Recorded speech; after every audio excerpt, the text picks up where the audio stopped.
Okay, well, it's 4:30. Thank you all for coming to this webinar. We're so grateful to have you here and excited for this conversation. I'm Leslie Vernelson, a Democracy Fellow with Interfaith America through a partnership with Princeton Seminary.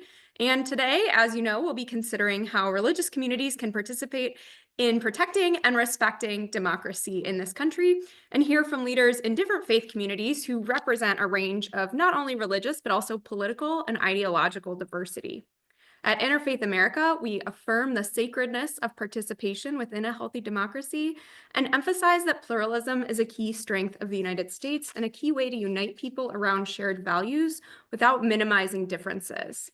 So we hope this conversation today can be a model of pluralistic engagement across many differences, and that it will inspire you to think about ways that your own communities of faith or conscience can participate in democracy in healthy ways. So this event, as you know, is co-hosted by the Princeton Religious Literacy Program, founded by Rebecca Haig, who's a PhD student in the religion department. So a special hello to the Princeton students who are gathered on campus for this event. And the panelists, who will introduce themselves briefly, are all part of the Vote is Sacred Fellowship, which brings together a diverse group of religious leaders to center faith convictions to inspire democratic participation and values during the 2024 election cycle, before and after the election and inauguration. Scott Rasmussen, who you'll also see in this group, leads the Vote is Sacred Fellowship. For reference, I would recommend that you go to the upper corner of your screen and set it to speaker view, so you have the person speaking showing up nice and big in your window. And for the chat during this event, Rebecca and Scott and myself will keep an eye on the chat, but the moderator and panelists, no guarantee that they're going to be reading it as they're speaking.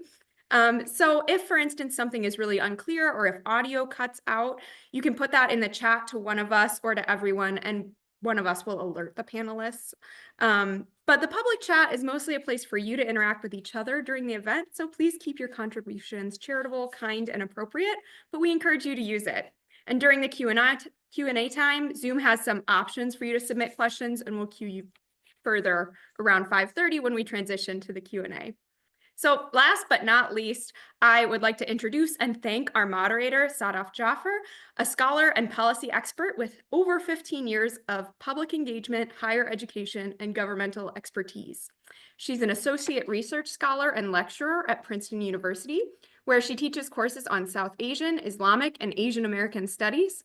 Her research focuses on secular, feminist, and activist movements in South Asian, Muslim, and diasporic contexts, with particular attention to the arts, literature, and popular culture.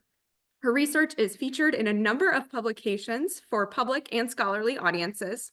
And in addition, Dr. Jaffer has a long history serving in various capacities in local and state government, serving as a New Jersey state legislator and as the mayor of Montgomery, a local town, for 2 terms. So she brings a wealth of expertise on the academic study of religion and politics and experiences as a working politician. So with that, thank you so much to Dr. Jaffer, and I will turn it over to you. Thank you. So glad to be here this evening with this illustrious panel and really looking forward to hearing from all of your perspectives. So I guess we should go ahead and get started. And I will ask the panelists if you could just introduce yourselves and talk about what motivates you from your faith tradition to respect and protect democracy. And, what is your work and why do you do it?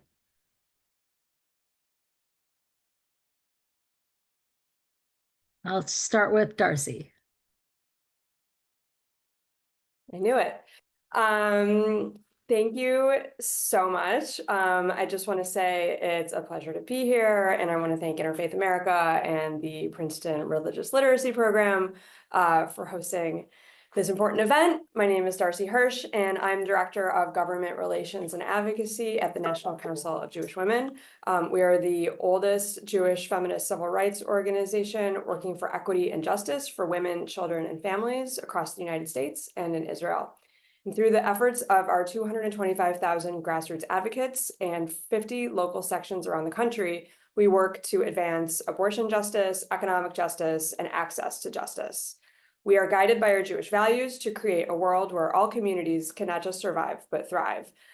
Many of you may be familiar with the Jewish concept of tikkun olam, which is a central concept in Judaism that translates to repairing the world. That is what inspires me to do this work, to constantly work to protect our democracy, where everyone has an equal voice, as well as the Torah commands us, the Jewish people, to not only set up a just society, but to ensure that those who are most marginalized are safeguarded, enfranchised, and lifted up. So that means no matter who we are or where we're from, we can all access education, economic opportunities, and a court system committed to justice for all. So that's what inspires my work. Thank you.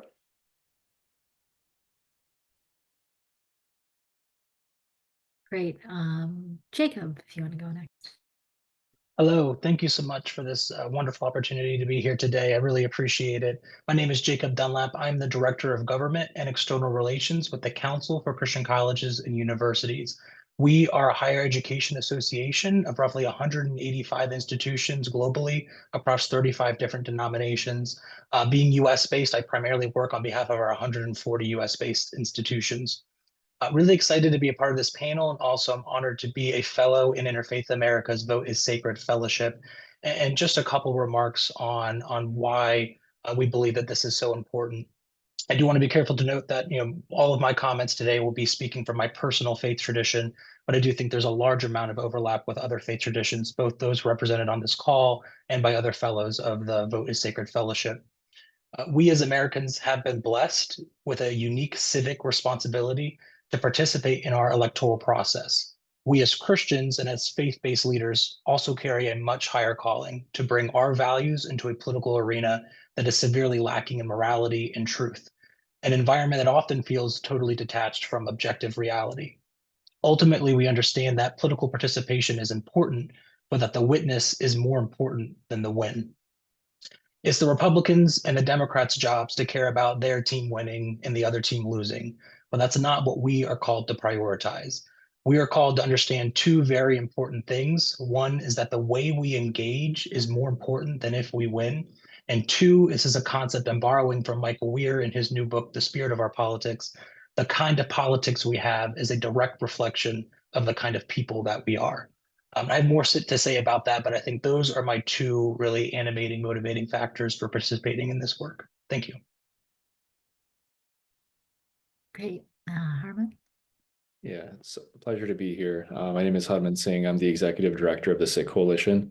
The Sikh Coalition is actually the nation's largest Sikh civil rights organization. We were founded really on the heels of September 11th, when members of the Sikh community recognized to be vulnerable to hate, violence, and discrimination in the days that followed. And so over the past 20 plus years, we now have roughly 25 full-time staff all throughout the country, primarily focused on providing pro bono legal services to Sikhs who are victims of hate crimes, workplace discrimination, and school bullying.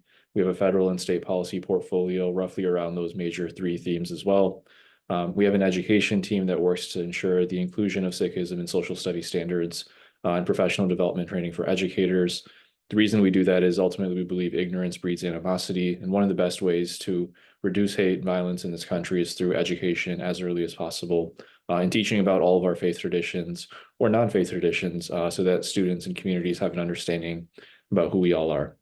And so, I came to this work primarily because I saw so much of what I missed as a young child being an animating factor of me wanting to go into this work. And so I grew up really in a school district where I was the only Sikh. My brother and I were the only kids in the school that wore turbans. And post 9/11, that had a profound impact on me, where I walked into school on September 12th and was immediately called a terrorist. And that really reshaped the way I viewed myself within my community, my understanding of the world around me, and gave within me this desire to always work within the field of education and also broadly within the civil rights space to ensure that all communities and people and children are feeling respected and seen and valued. And so that's what brought me to this work. And, specifically on the side of talking about voting and the democratic process, there's two parts of the Sikh faith that really kind of bring that forward to me. The first is at the end of every Sikh prayer, Sikhs pray for Sarvata Pala, and that means for the betterment of all. And so at the end of every prayer, we fold our hands and we ask for the betterment of all of humanity. And part of what that means in the Sikh faith tradition is this idea of miri and biri, the spiritual and the temporal. And the idea is that these two things are not disconnected. So you cannot, in the Sikh faith tradition, live a spiritual life if you are not actively fighting oppression and fighting injustice and fighting for those who live around you. And so those two ideas of fighting for the betterment of all and recognizing that you do that through actually engagement with the spiritual and the temporal have guided me into this work as well. Thank you. So, each of you has probably, based on your personal advocacy goals as well as that of your organization, certain items or legislation that you are in favor of or that you're supporting. And yet at the same time, all of you are engaged in bipartisan advocacy and interfaith work. And so I was curious, what does this type of work accomplish if you don't necessarily share the same goals or the same, legislative priorities of those that you're working with? Why is it still important to engage in this type of work? And I will turn it over to Jacob first. Great, thank you. Yeah, I think it really is important. Coalition building still works. Compromise still works. I've seen it work firsthand here in DC. It's important to focus on shared purpose. When you have a shared purpose with other coalitions, amazing things can happen. And it really is incredible just to have a seat at the table. If someone agrees with you on 80% of things, they're not best described as a 20% trader. You focus on those things that you agree upon and work together for the common good. I also think that, part of it comes down to how we conduct ourselves. So, while we can have many good faith disagreements on specific policies, on legislation, regulations, judicial outcomes, we cannot disagree on our responsibility to love one another, to care for one another, to serve one another, to recognize the inherent dignity and worth of every human being that is impacted by these outcomes that we debate a lot of times here in DC. And what is that love? Well, it's material investment in my neighbor. It's proximity to the marginalized. It's proximity to the vulnerable, because it's only in proximity that you can truly invest in a way that loves your neighbor as you do yourself. And because it is in the margins with the marginalized that Christianity and many other faith traditions exist and thrive. So we know our students across the country, across the globe, are being inundated with talking points and influences from extreme political tribes. But we at the CCCU were invested in growing what we call the courageous middle. And being in the middle is not easy. It requires humility and courage. And that's the courage to stand up and speak, the humility to sit down and listen. And while these are core Christian tenets, we believe that they are also important parts of any healthy pluralist society. So we are engaged on a number of different policies and a number of different coalitions with people who disagree with us on a number of different core priorities, but we focus on those issues that we can advance and work on together. Thank you. Harman? Yeah, Jacob, I think you said that so beautifully, right? I think part of what we start with within our organization is also a recognition that there is a diversity of thought within the Sikh community. And so, this idea that any one faith tradition or any one community has only one strand of thought that is then being advocated for is something that we don't necessarily align with, right? Because, we're a nonpartisan organization. We are advocating for policies that are of the best interest for the community, not any one political candidate or political party. And so with that starting point, we can find areas of agreement and coalition around just about any issue, right? And what we found is that there are some baseline things that folks can agree on, right? We can all agree that our houses of worship should not be subject to violence or hate or extremism from outside forces. And so if that's an issue we can agree on, and we may not agree on 5 other things, is there a way we can work together to say, this is something that is impacting our communities and we need a united front and united voice? Because what happened in 2012 in Oak Creek, Wisconsin, when a white supremacist shot members of the Sikh community has directly impacted the Jewish community, has directly impacted the Christian community, has directly impacted the Muslim community, because they also have felt that very same violence and that same pain post shootings at their houses of worship. So are we able to find an issue that we may be able to find similarity or points of connection on? And that doesn't mean we compromise our values on other things, right? We can find a compromise in the specific situation, but we can stay true to our values and still work together on the larger points and issues that we agree on. And I think part of the necessary way to do that is obviously through honest dialogue and conversation with those that you may not agree on all of the issues. And, you know, we've tried to approach this from a perspective that we may not agree with you, but we will at least give you an opportunity to explain why you've landed on the policy position that you might have, with a recognition that you may serve a different constituency that has different needs, different goals, different outcomes, different history, different language access, different, you know, there's so many other factors that come into play of what policy may you be pursuing. And so if we're coming from a place of curiosity and trying to learn why someone may not agree on those things, I think that makes things much easier. And just from a baseline perspective, right? I can love my wife and not agree with her on 5 different things. In the same way, if we're working towards policy, we can love each other as individuals, as human beings, and still recognize that we may not agree on everything. And that's just the reality of any advocacy. Thanks. Darcy? Well, I think Harman and Jacob just said it so well. I will maybe follow up with an example. As an advocate and a lobbyist, I've been working on the federal level and with state and local governments for 15 years. Started as a civil rights attorney and have been working in the Jewish community and the interfaith communities for kind of the tenure of my career. There is not one accomplishment that I made on state or local levels or in the federal government that was not part of a diverse coalition. Our work has to be bipartisan. Our voices have to be diverse, and the best coalitions are broad and diverse and represent the fabric of America. Tonight, I'm thinking about a landmark hate crimes bill, the James Byrd Jr., Matthew Shepard Hate Crimes Prevention Act, which the reason it's on my mind is because there's actually an event tonight celebrating the 15 years of its passage. It took 10 years to pass, and it passed in a bipartisan way. This is legislation that essentially created our nation's hate crimes laws. It makes it a crime to harm a person because of their race, color, religion, national origin, gender, sexual orientation, gender identity, or disability.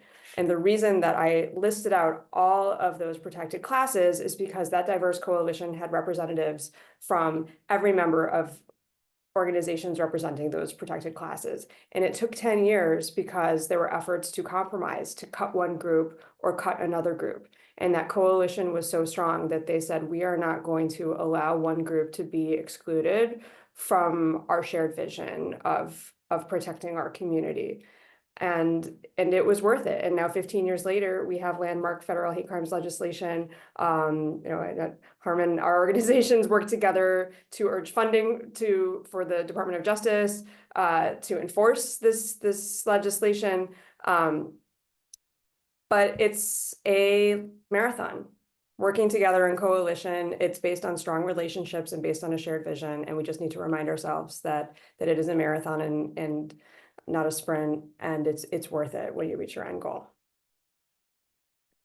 Thank you. So the next question is, how can faith communities be important sources of information about political or national events? And we just had a huge political/national event take place. So maybe you could talk about, how your faith community dealt with sharing information around the election or other similar events. So I'll turn it over to Harman first. Yeah.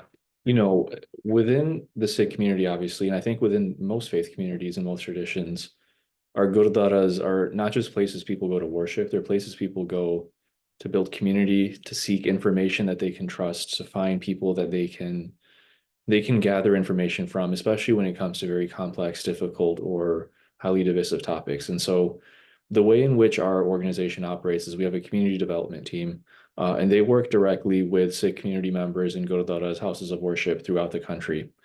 And for us, that's really the engine that drives the work of getting accurate information out to members of our community. And so, leading up to the election, our community development team was working directly with gurdwaras across the country and making sure they had information they needed about voting. We had our first ever GOTV fellowship program where we had college and high school students in 6 different states And what they were doing is just going to the Guruduwaras every week and tabling. They would have voting information that was language accessible. We found that's obviously a significant concern and barrier, particularly within the Sikh community, is a lack of language access that prevents people from getting information that has been vetted. And oftentimes we joke, right, there's like a WhatsApp group of uncles and aunties where they're just, they're sending WhatsApp messages back and forth, and all of those messages may be of varying levels of accuracy. And so what we try to do, and what I think we always seek to do, is can we, again, in a nonpartisan way, just give folks the basic information they need to know. And that includes things like, what are your rights if you go to the polls? What language access rights do you have? If you are concerned about immigration status, and folks, even if they are citizens, sometimes have these concerns about, well, what if XYZ happens? People are concerned about their safety at the polls, especially if they're a visible minority.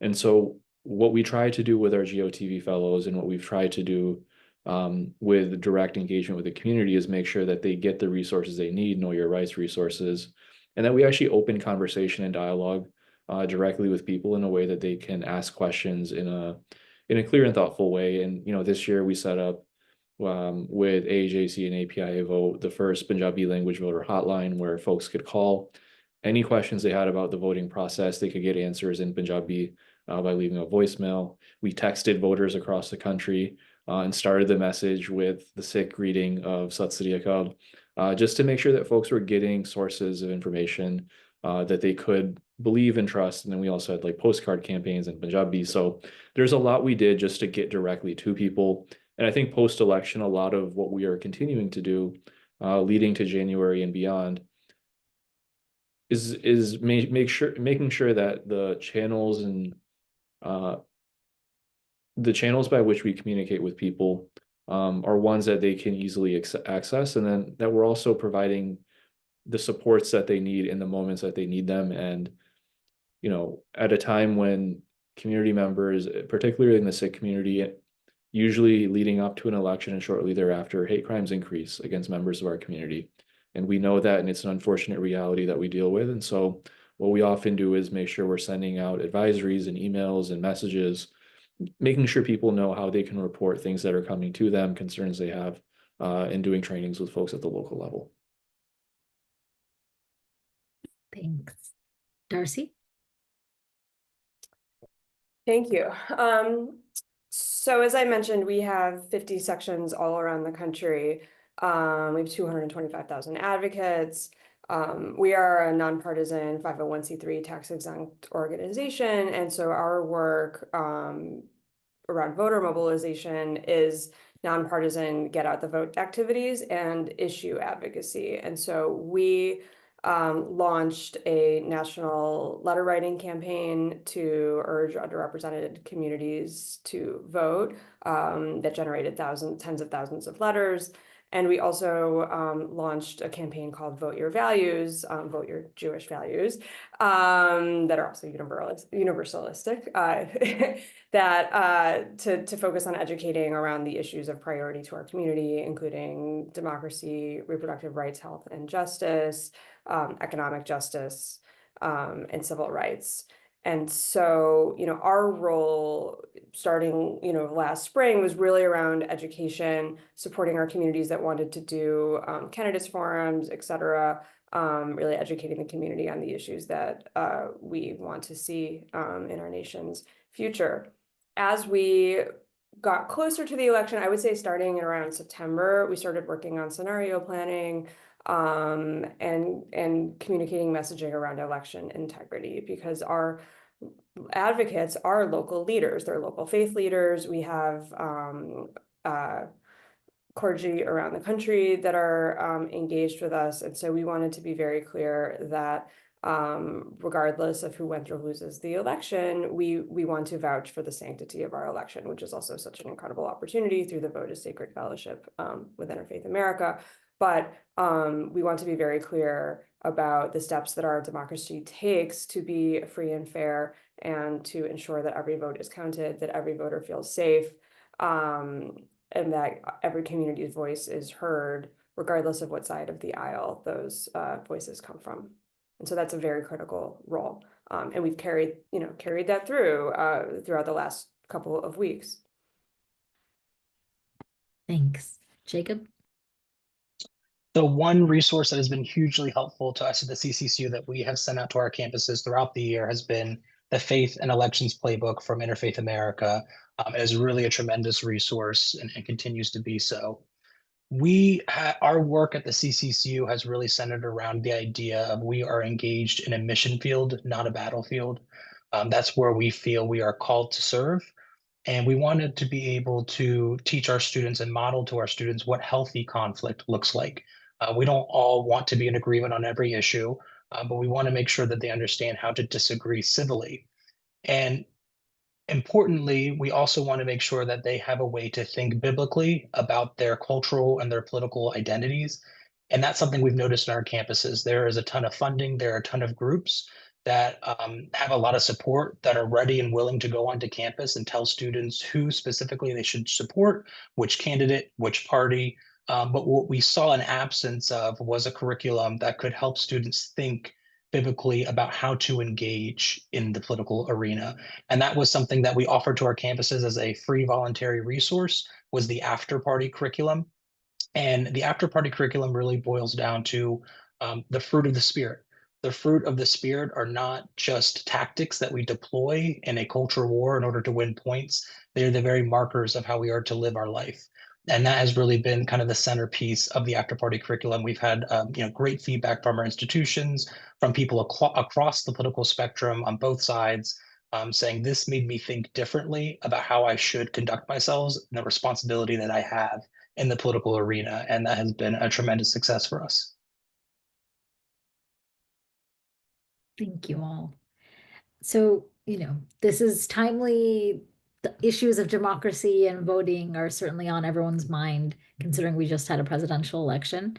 But it's something that I know all of you agree is crucial to focus on year round. And I wanted to ask, what are some of the things that faith communities can do in off seasons when it's not election time to support democracy and leave the country better for future generations? And I'll turn it over to Darcy. Thank you. This is my favorite question because this is what I talk about all year round, all the time. I can't tell you how many times I've heard since 2 weeks ago, a week and a half ago, I lost track of time.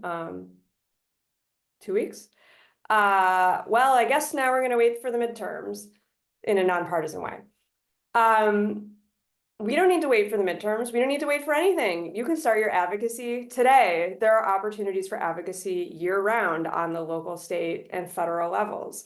The day following the election, we jumped right back into urging Congress to focus on our priorities for the lame duck session. They now have 4 weeks to complete their work before a new Congress, which includes passing a comprehensive disaster relief bill to support all communities.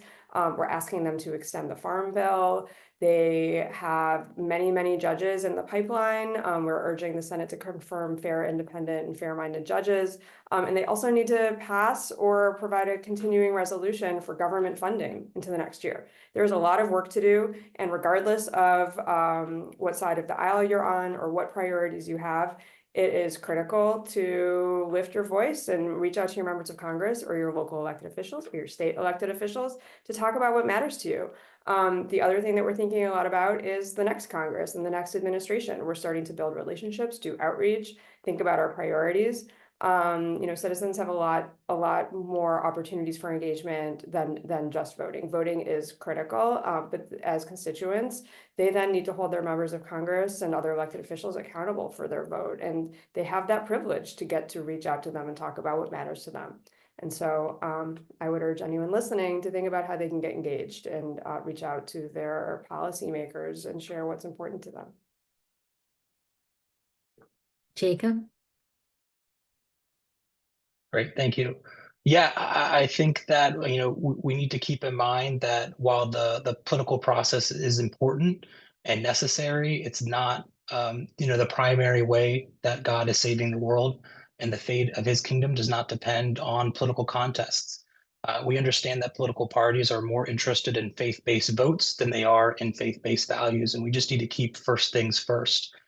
So while I'm honored to be a part of the Vote is Sacred Fellowship, and we know that the vote is a sacred opportunity to fully participate in democracy, it's not sufficient to heal the divides that exist in this country. The vote alone is not going to repair a core American identity with a shared purpose. And the question that was demanding to be answered all year leading up to the election remains the same now, which is regardless of who is in power, how are we as Americans going to work together? How are we going to heal our divides and move forward as one country, united? And this is bigger than any political party. This is about a core American identity that understands every American citizen wants what is best for their country and for the community. And that's the work that we're going to continue on year round. Harman. Yeah, I think if I could bring both of those ideas together from Jacob and Darcy, there is no off season for civic engagement. There is no downtime to do this work. And part of what I think we look at when we're saying, hey, post-election, what can we do to build trust in the democratic process and in fair elections, is making sure folks have an education about what that looks like. What are the processes? How does the democratic process work?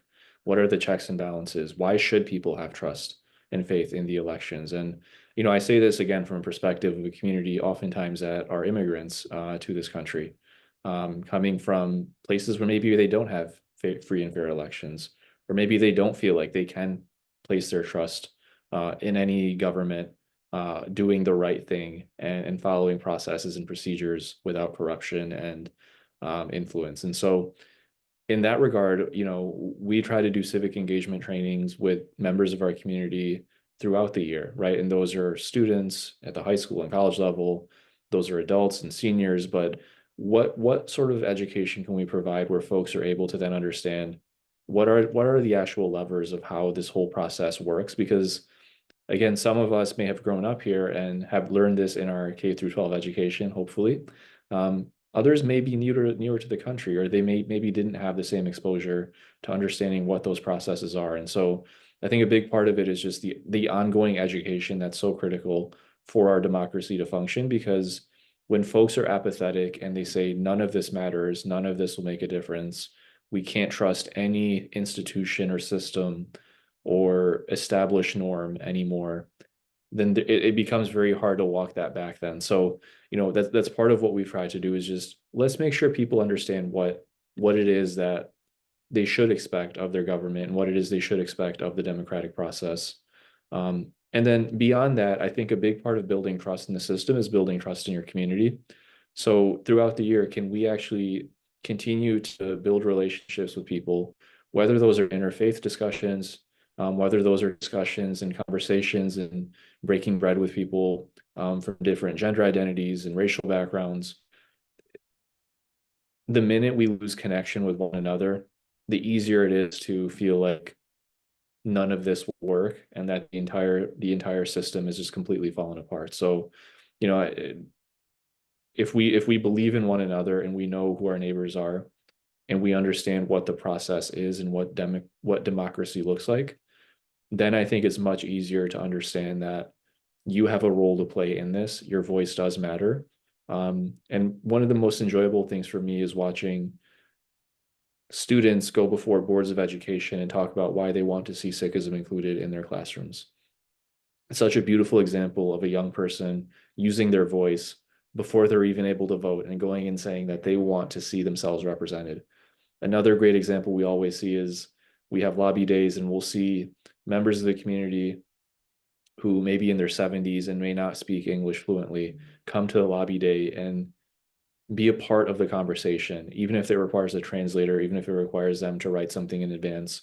But being there and expressing their views and using their voice has such an impact on building trust in the process and the system.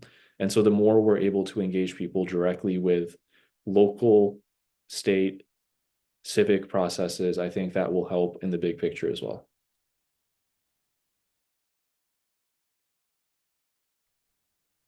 So we know that people invest a lot in supporting candidates that they believe in that share a vision with them. And it can be very contentious. And sometimes, at the end of every election, there's some people who are very happy and some people who are disappointed or concerned about what it means for the future.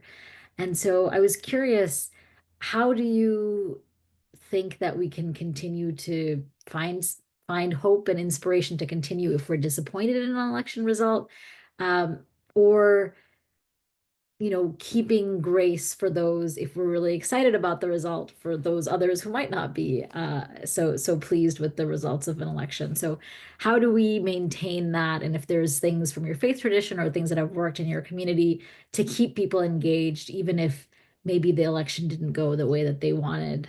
And I guess I'll see if anybody wants to get us started with that. Yeah, I can start in terms of those who are feeling discouraged within the Sikh faith tradition. There's the idea of Chardikala, which is rising eternal optimism, even in the face of adversity that appears insurmountable. And that idea of Chardikala for me is what drives us through, all of us who are engaged in the work we're engaged in. There are dark days. There are moments where you question and you wonder, is any of this making a difference? Are we even moving the ball forward? Or are we just stuck in a rut of like, as Darcy said, sometimes you might work on an issue for 5-10 years and still be like, is this ever going to work? Is this ever going to actually go through? And so for us as individuals and as an organization, as a community, we always go back to this idea of Chardikala and the idea that this internal belief and this connection to God, Vaheguru, will guide you through those rough moments when you feel like there is nothing that will help you. So for those who are within the Sikh faith tradition, that's really important for us, is this idea of Chardikala. I'll also say what I think helps in this is, again, action, right? If you just accept that you are stuck in a situation that you are unhappy with, well, there will not be any change, right? So for those who are feeling apathetic, I think the only answer is more action, right? You have to continue to wake up, get ready, and go do the same thing that you did the day before, even if you feel like it's hard to do it. So those would be the two things I would say that from a personal level drive me on those moments where I'm feeling like there's a cloud hanging over me, or that things just aren't going the ways I want them to go. Yeah, I would add that I think the two major themes of both presidential campaigns this year were anger and fear. And regardless of who wins, the country is not left in a great space when those are sort of the dominating themes around our rhetoric. And it reminds me of a great Dallas Willard quote, which is, nothing can be accomplished with anger that cannot be done better without it. And I think that really is a call to return to the fruit of the spirit. But there's also a concern that I have that I think people are going to politics to try to fulfill their spiritual needs. And then others are also going to church to affirm their political views. And we really need to make sure that we are structuring our lives in a way that keeps first things first, that keeps the priorities straight. And that's just sort of a call to action as we move on past this post-election period. I'm gonna think about that. Like that was a very interesting concept that I could definitely ruminate on a little bit and think about. Maybe I think maybe I do go into politics to fulfill some sort of spiritual thing. And so if it's doesn't go the way I want, then I do feel very impacted, maybe beyond what is healthy for me. And I think we've seen this in the past few presidential elections where each time there's a certain segment of the population that's just very distraught. And so how do we maybe fill that space with being able to move forward, or strength that's not just dependent on a success of a particular election or particular policy campaign. But yeah, let me turn it over to Darcy. I mean, it's as Harman and Jacob have shared, it's hard that we're living in a very polarized time, right? Elections should happen and then we should heal as a community. And I don't think we've had the opportunity to heal over the last several years. I could attribute it to social media. There's a lot of reasons why things just feel much more enhanced. But I think we should allow ourselves grace, and we should allow our community members grace. And for those that are disappointed, I mean, we need to think about our communities as communities of people. We're just so polarized. And I mean, just thinking of so many clergy that I know who have diverse congregations and are finding ways to lead with hope, with kind of courageous leadership in healing their communities and moving forward. But I would say that on either side, there's a Jewish text, a historic Jewish text called from the Mishnah called Pirkei Avot that says, you are not required to complete the work, nor are you free to desist from it. And so we all have a role to play in building the world that we want to see. And even if it seems hard, and even if it seems that there's roadblocks, we can't not do it. If I could just add one thing that has had me thinking ever since we convened in Arlington back in September. And I believe it was Greg Epstein, one of our fellows, the Vote is Sacred, who talked about how in this country we don't seem to know how to do grief well. We don't teach people how to grieve. And grief and grieving, it's a normal, healthy human process. But instead of engaging in that fully, we tend to just fall back on that anger and on that fear. And that's something I've been ruminating about since he spoke so eloquently about it back then.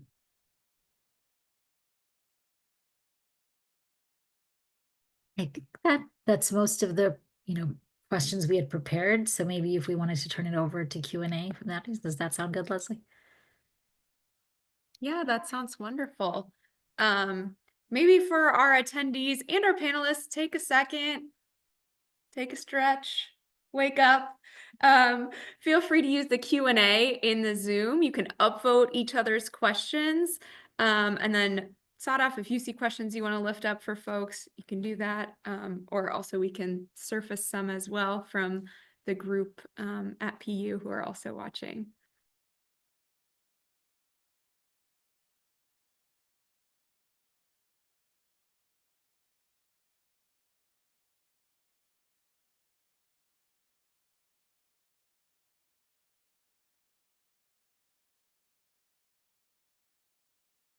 I see a question about a piece of legislation that I'm not aware of, but would love to learn more about it. Maybe Darcy is. Sure, I spent my morning emailing the hell about it. Actually, it's legislation. It's actually two bills that are merged. That has kind of arisen as being potentially problematic. It's called the Stop Terror Financing and Tax Penalties on American Hostages Act. And the first section is broadly supported, and it is a non-controversial set of technical reforms to ensure that Americans held overseas are not penalized by missing tax filing deadlines. But there's another section that would empower the Treasury Secretary to unilaterally revoke the tax-exempt status of any U.S. nonprofit that they accuse of supporting terrorism, which is very broadly defined. The ACLU has led an initiative opposing the legislation. There's a concern that there is no due process in the law, and that any potential presidential administration could designate an organization a terror organization.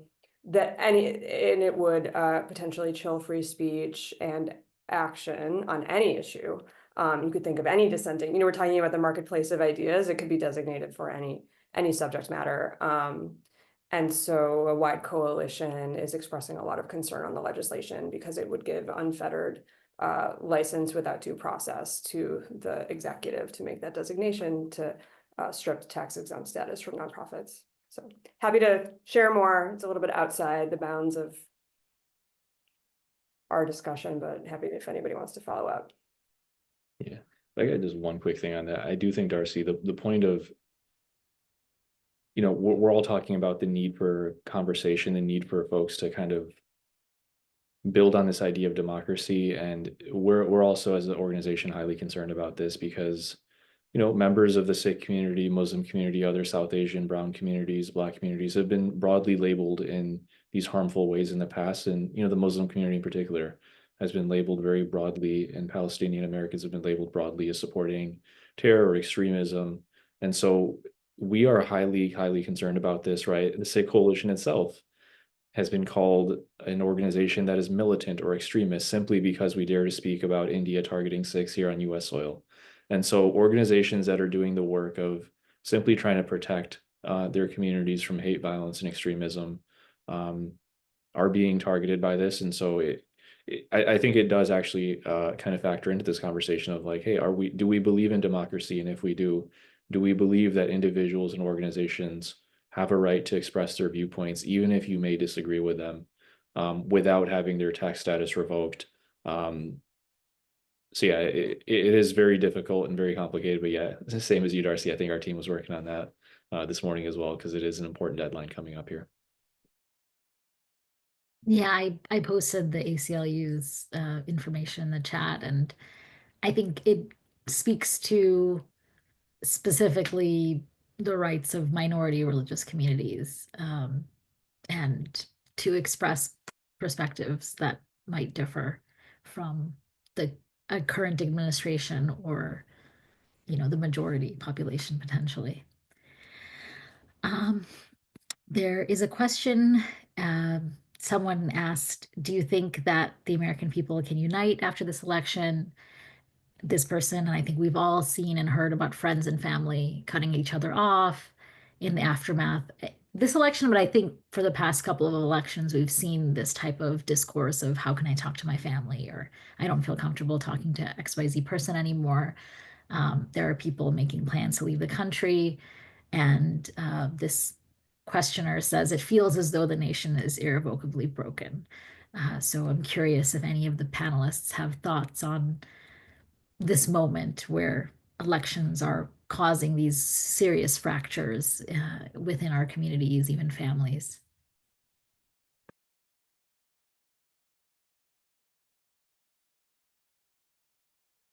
It's a really difficult question. I'm feeling a lot of the emotions that are being represented in the chat throughout this webinar. It's been a tough 2 weeks. I shared this story at the convening, and just broadly, I was involved in political campaigning for a long time when I was younger. And I learned, thankfully, at a very young age, not to invest my faith in political candidates and political parties. And I'm really glad that I learned that lesson at a younger age, and didn't get involved in political campaigning growing up, because I found a home in policy. I found a home in advocating for policies that I believe in and surrounding myself with people that I have a shared purpose with. And I think that is really one of the best things that you could do. We're not going to change the world or the nation overnight, but you can see your fingerprints and the impact that you have on your local communities, in your churches, and your synagogues. I I believe that that is very, very powerful, and something to just keep in mind. I think a lot of people try to change the world. I talk to a lot of students who want to change the world, and I talk about, what are you doing in your community?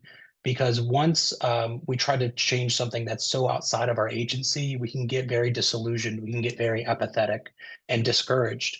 And I also think that we're going to see the limits of our government tested. We are going to see that happen, and I do want to at least inspire some faith in our democratic processes and our checks and balances. We do not exist in a monarchy. We are a constitutional republic, and we're going to see that play out over the next few weeks, months, and years.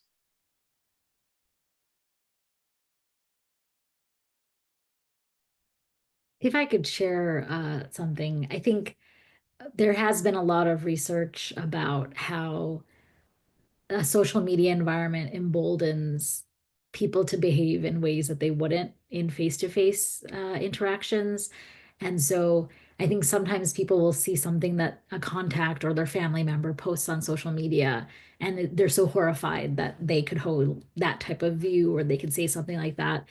Um, and so one of the things that I focused on a lot when I was mayor was to think about the local as a site where you can really combat some of that broader people behind their screens saying horrible things to each other. And one example I can think of is when I was elected into local office, my opponent had a concession post on social media, and the first comment on it was someone from my town who said, I was born in this country and some Indian's going to tell me what to do.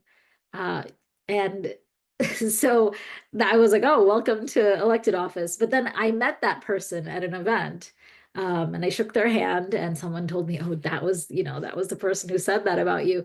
And to me, that was just such an example of when you meet a person face to face, that human interaction is so different than this world in which we're living, where we spend so much time on social media and we think that that's reality. So I think one of the antidotes to that is just engaging in person community building. And it just helps us see the humanity in each other a lot more.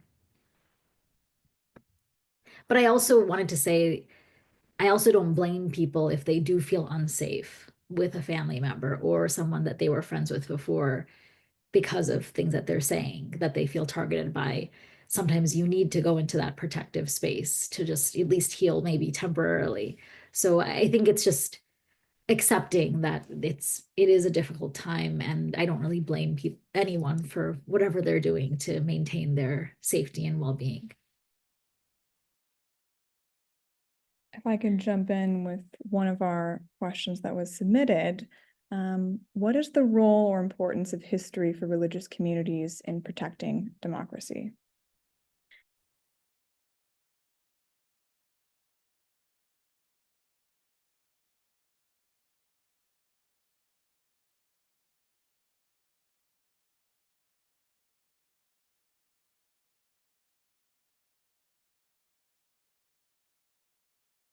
Could you repeat the question? Sorry. Were you able to hear me the first time? Yeah, but I just Yeah, okay. forgot. Yeah. So what is the role or importance of history for religious communities in protecting democracy?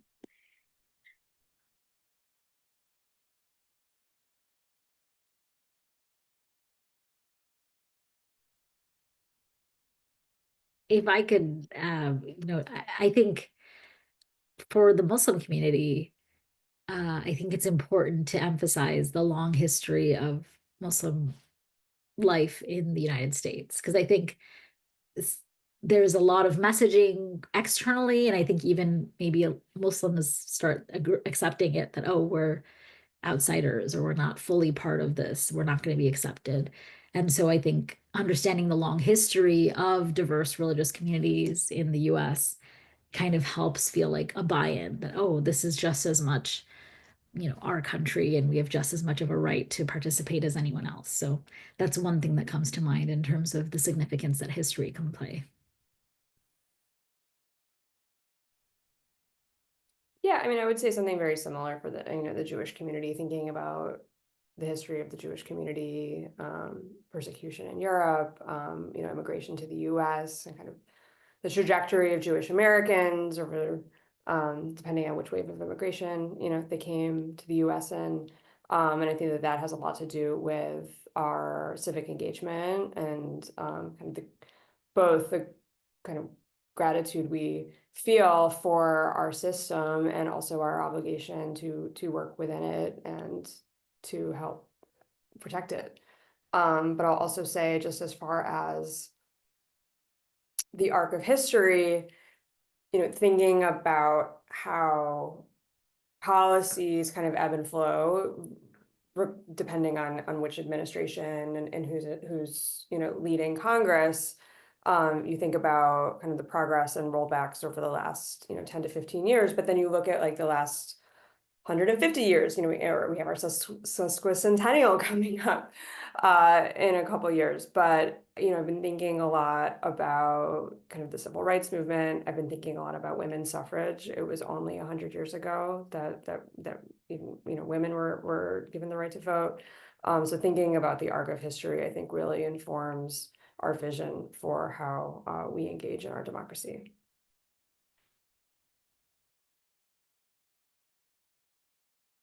One of the things that I've been honored to lead at the CCCU is something we call the Covenantal Pluralism Convening. And that is something we do about once a year where we bring presidents from all different faith traditions together. At our most recent one, we had Zaytuna College, Yeshiva University, the Association of Catholic Colleges and Universities, and of course, some CCCU presidents, even some secular presidents as well. And just talked about those things that unite us, those things that bring us together. And I remember the president of Yeshiva, Ari Berman, speaking really forcefully about how we can often be so fearful and so afraid and so caught up in the political whims of today and yesterday. And just a real strong call to action to remember that each of us at that convening come from traditions that go back thousands of years. And I'm a person that finds a lot of peace in precedent. That's something that I've done a lot this year is go back through different elections. There's a show called Race to the White House. I found a lot of peace in just thinking about we have gone through a lot in our short time as the United States of America. And there is a lot of precedent that informs where we are at today. There's a lot of context. We didn't just arrive here out of nowhere. Um, there's a lot of peace that I find in that precedent and being informed and just sharing that precedent with other people to understand we've gone through worse and we can get through this together.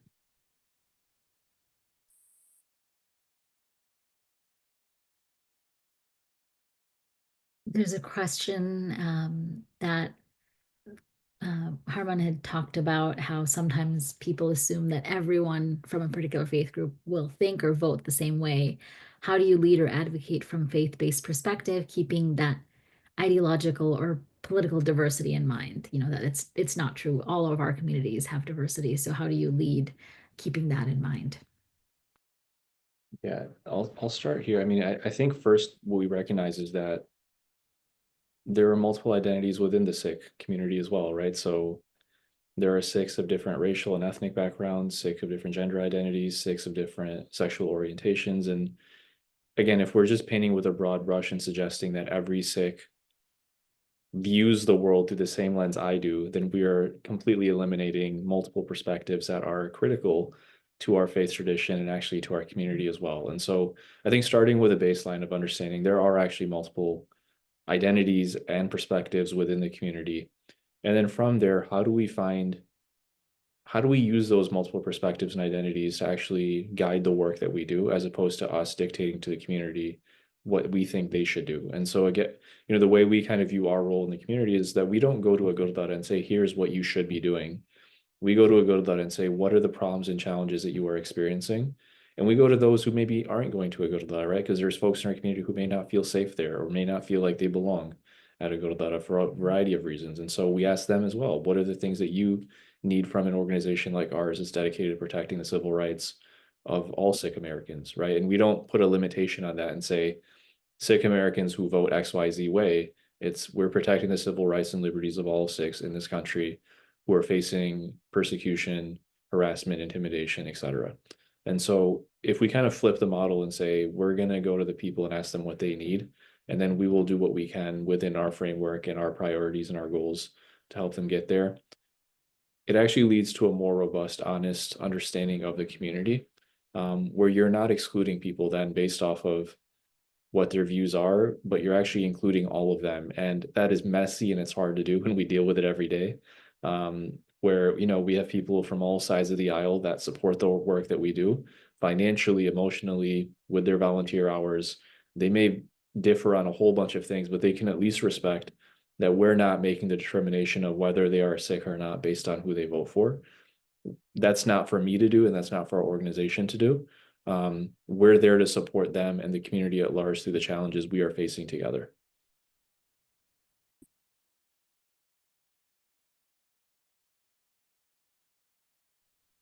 I'm happy to share. The Jewish community is not a monolith like any other community. We have four denominations, and then many others who are unaffiliated or identify in different ways. And we would never purport to say that we represent the entire Jewish community, although there is polling to show that the majority of the Jewish community, for example, supports reproductive freedom. And majority of the Jewish community, supports other things. So there is obviously pulling out there around a variety of faith communities, but we lead with our message and our values and bring those along with us that are on board through our educational campaigns and engagement. But you have to, as Harman said, understand the nuance of the community, but also find those issues that we are united around to advance.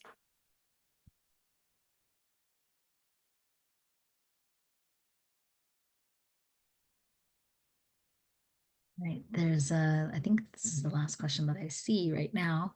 The questioner asks, our prophet, President Nelson, the Church of Jesus Christ of Latter-day Saints, has repeated over and over that peacemakers are needed. What are specific ways in your roles or faiths that you would promote people to be peacemakers?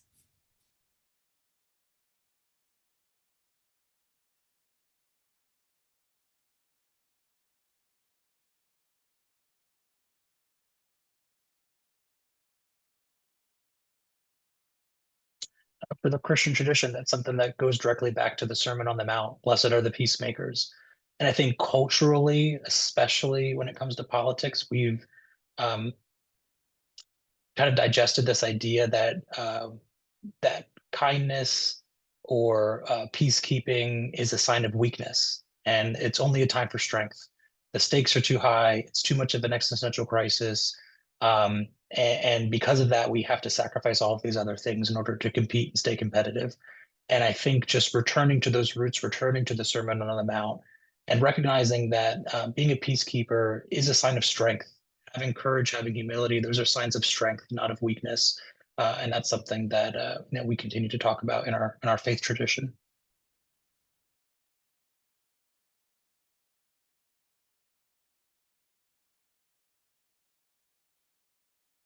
Yeah, within the Sikh tradition, there's the idea of prem, which is love, and the idea is that, you know, one of the sayings is that essentially, if you want to walk the path of love, you have to take your head and literally put it on the palm of your hand. And the idea is that walking that path is not easy. It requires you to suspend your ego. It requires you to lose your preconceived notions of what you think things should be. But when you walk that path of love, that is when change actually happens, right? Because, and I think a lot of folks know this, we've all seen people who operate in activism or advocacy out of hating something that is happening. And those folks burn out very quickly because it is very hard to let that fuel your work day to day. People that operate out of a love of something or someone or a desire to see something accomplished long term, I think that's when you can use that love, and there's a never-ending supply of that will allow you to continue to go forward. Whereas the hate driving you, it is very easy to get burned out from that, and it is very easy to slowly bring yourself into a place where you are then just raging against something you no longer even know or believe in, but you're just kind of going against it. So it's hard, and there's a lot of things folks can and should be against right now. And I can understand anger and hate taking hold of any of us as it does of me and everyone else.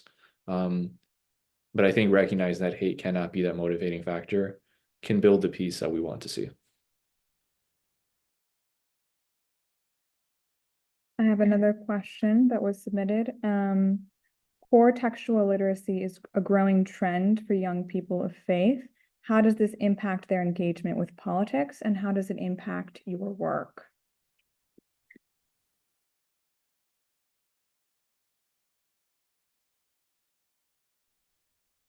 Do you mean scripture? What do you mean by core textual? What do we think that? What are we answering? It was not specified, so perhaps scripture, perhaps maybe you could think of it in terms of religious literacy as well. Or the Constitution.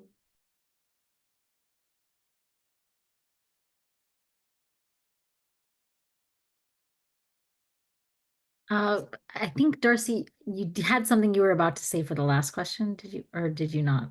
Well, I was just going to say, I mean, it kind of goes back to what I've said before about civil discourse and relationship building. You know, the kind of the golden rule of treating your neighbor as yourself. I mean, that's from Leviticus. That's it. But I mean, like, it is kind of a universal value around like love, as Harman said, and fighting hate together. So I'm not can't think of anything specific from the Jewish tradition, but it's really core to how we're pursuing a just world and building our community. As Harman was speaking, it did remind me of a Martin Luther King Jr. quote. It's one of my favorites. I'm sure everyone's heard of it, but darkness cannot drive out darkness. Only light can do that. Hate cannot drive out hate. Only love can do that. And working in DC for the past about 4 years, I've noticed there's a lot of organizations that are built on pointing out a problem. And to some degree, they're incentivized in keeping that problem around because that is their bread and butter. That is their fundraising opportunity. Um, and I'm just really proud to be a part of Interfaith America Fellowship because this is a fellowship full of builders, of innovators, of creative solution makers. And I really think that people would be best spending their time and their energy focusing on those things that they can advocate for, those solutions that they want to implement. Not that there are not things that we need to fight back against, because there absolutely are. But as Harman said, I totally agree. You will burn out a lot faster if your day-to-day life is more focused and your energy is more focused on those things that you hate rather than advancing those things that you love. And I had a couple of things that came to mind from the Muslim tradition. This quote from the Quran that we created you in different peoples and tribes so that you could get to know each other. So this idea that there's supposed to be diversity, everyone is not going to be the same, and that's actually healthy. And then there's a verse that says, anyone who saves one life, it's as if they've saved all of humanity. So, it's that important. Life is that sacred to save. And then, I teach South Asian literature at Princeton, and I teach a lot of poetry from the Sufi tradition, which is all about love and loving God and how that overlaps with loving your fellow human being. And so those are some things from the Muslim tradition that I think align with that question about peacemakers. In terms of it was poor textual literacy or poor textual literacy in that last question? It was core textual literacy. And the question is in the chat. Okay. And the question is also in the chat.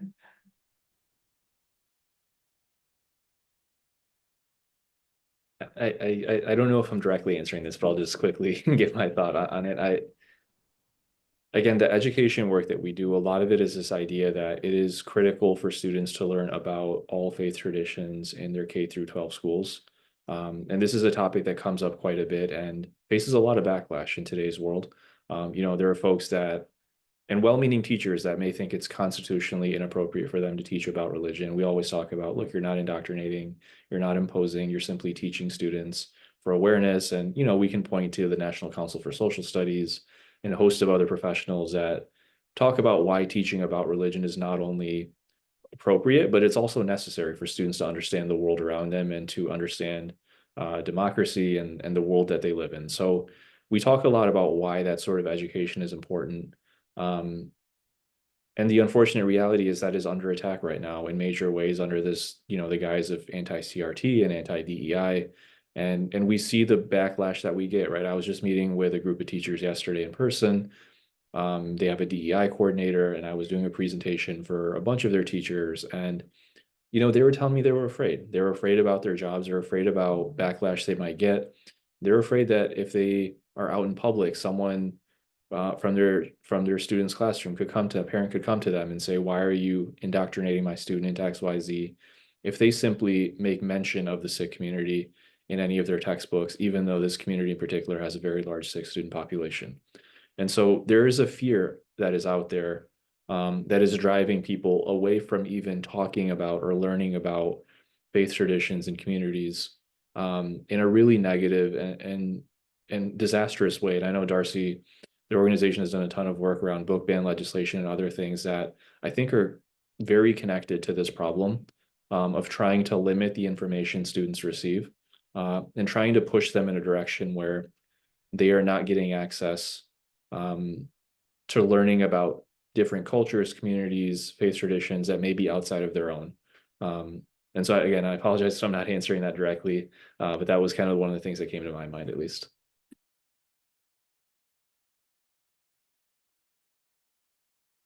I think when it comes to the public's understanding of Islam, for example, it's not just that they aren't, the public might not be knowledgeable, but there's so much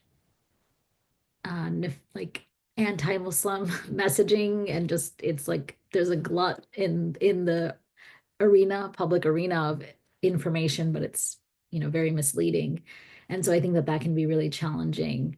um I teach through the arts and literature, so I think a lot of times just giving young people or any member of the public access to primary sources like songs from a religious tradition or from a society that is primarily of a certain religion that they might not know about, or novels or short stories or films, music videos.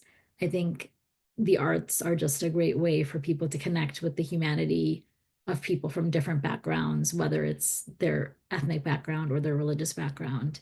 um, so that's, I try to do my small part to counter that with you know sharing these types of materials.